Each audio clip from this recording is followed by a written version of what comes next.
Olá, quarto ano, A e B, tudo bem com você? Espero que todos estejam bem. Por aqui, tudo em paz. Então, hoje é quarta-feira. Não, quinta-feira. É porque ontem nós não tivemos aula, né? Hoje é quinta-feira, dia 12 de agosto. E nós vamos falar um pouquinho de ciência sobre ecossistema. Você sabe o que é um ecossistema? Será que um aquário é um ecossistema? Então, sabemos que para os seres vivos sobrevivam, eles precisam fazer uma troca, tanto com o meio que eles vivem, como os outros elementos desse meio. Então, se lá no aquário tem um peixe, tem claridade, a luminosidade, tem algas, que elas têm que ter a claridade para poder acontecer a fotossíntese, se tem oxigênio, se tem água com diferentes concentração de sais, temos um ecossistema, sim. Para você poder entender melhor o que seria um ecossistema, na verdade, o ecossistema é uma unidade em que seres vivos e seres não vivos se relacionam, formando um sistema estável, como por exemplo, uma floresta que com sua vegetação, seus animais, seu tipo de solo, seu clima, característicos, né, formam um ecossistema, assim como um lago, um oceano, o tronco de uma árvore ou o simples aquário, como nós falamos. E podemos separar seres vivos dos não vivos? O que vocês acham? Os seres vivos precisam de alimento para sobreviver. Então, na verdade, todo ecossistema ele precisa de componentes vivos, que são os animais, e precisam também dos componentes não vivos, como por exemplo, água, luz, solo, umidade, temperaturas, nutrientes.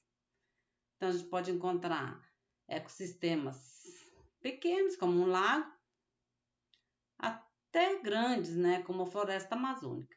Mas, independente do seu tamanho, em todos os ecossistemas tem que ter uma interação entre os seres vivos e não vivos.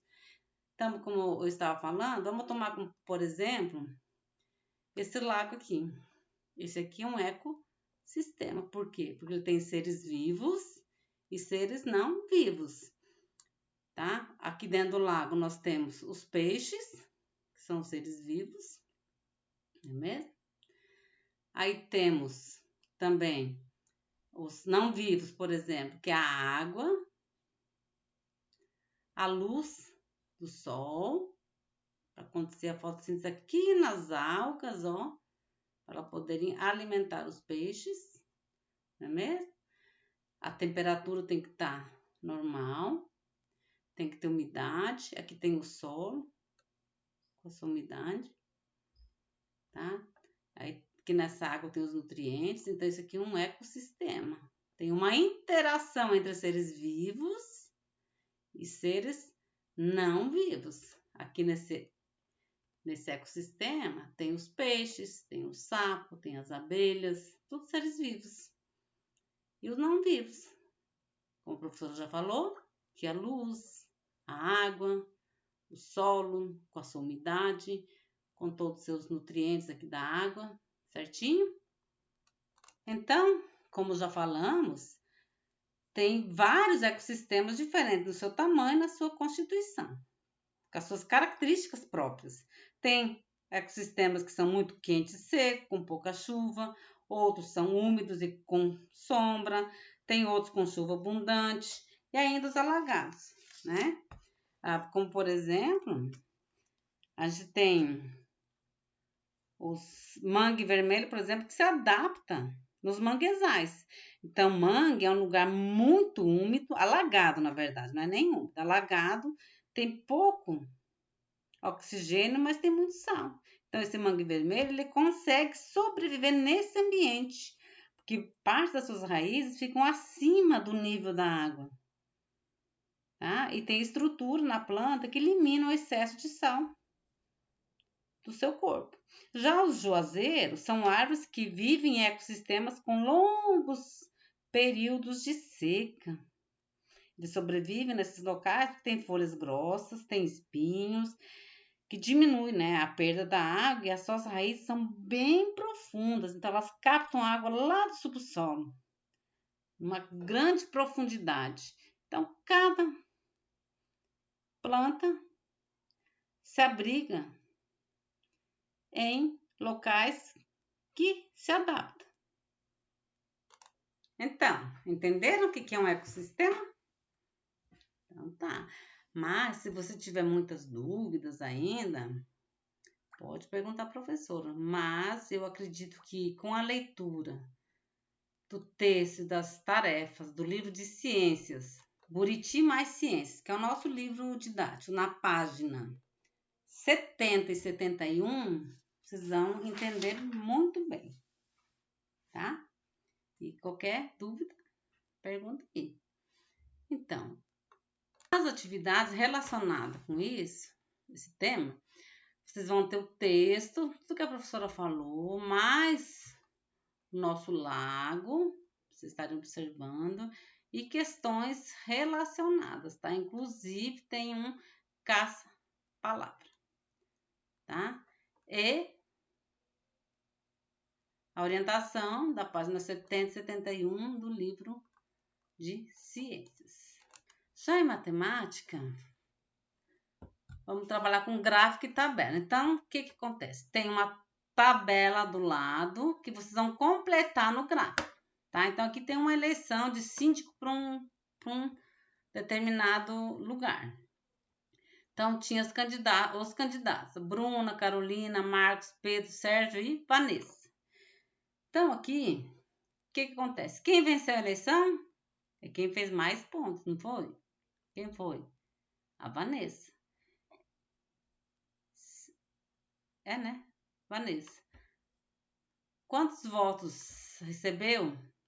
50 votos.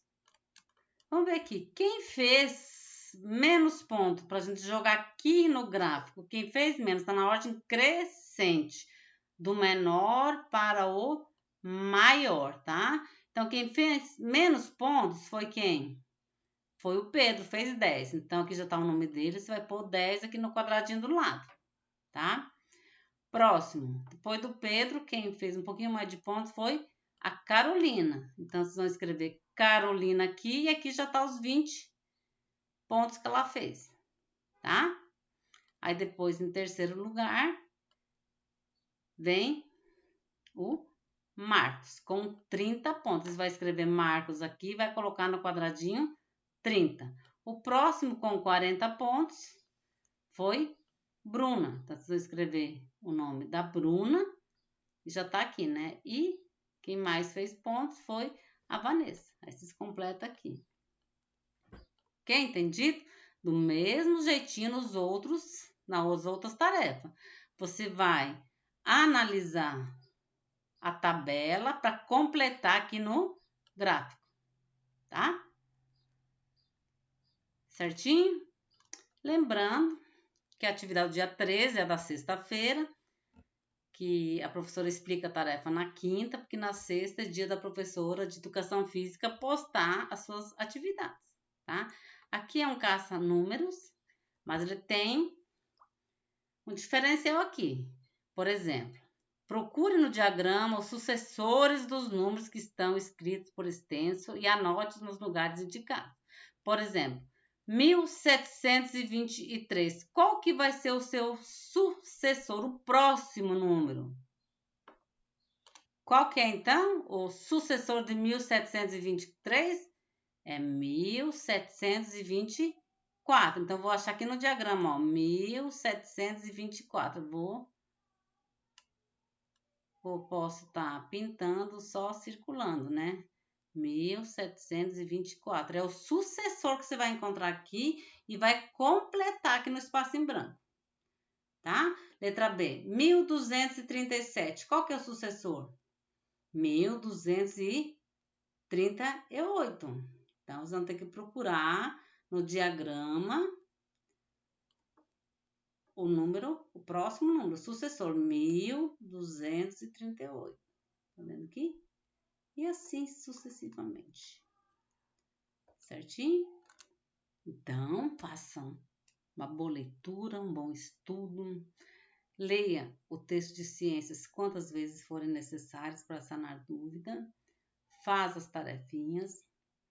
E lembra de não deixar acumular tarefa, tá? Tenta fazer na semana, igual a professora falou já em vídeos anteriores. Eu considero atividade da segunda até na quinta, vocês me entregando até na sexta, atividade em dia, tá? Então, procura fazer a sua parte. Cada um fazendo a sua parte, no final, todos venceremos. Juntinhos, ok? Então, tá bom. Tchau, tchau.